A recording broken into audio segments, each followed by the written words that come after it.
Այո ժողովուրդ ջան, բոլորիդ լավ օր։ Ուզում եմ երկու բառով փոքր նկարագրեմ այս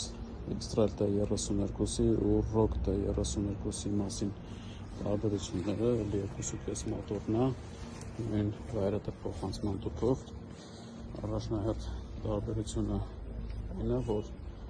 այս X-Trail-ները ունենում են այ հեսա գործարանային տեղադրված փոխանցման տուփի յուղի հովացման համակարգը, իսկ Rogue-երը չեն ունենում էդի, դրա համար Rogue-երի մոտ հիմնականում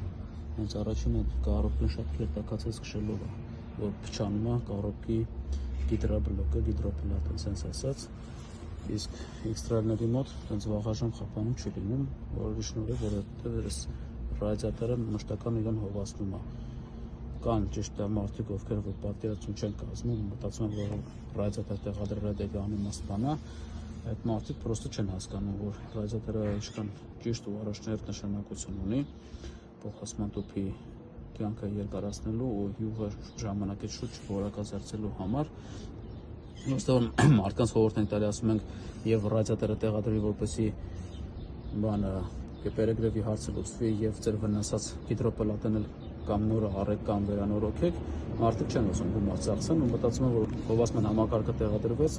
ուրեմն վсё, էլ է սա խնդիրների ինքներն լուծում է ստանալու։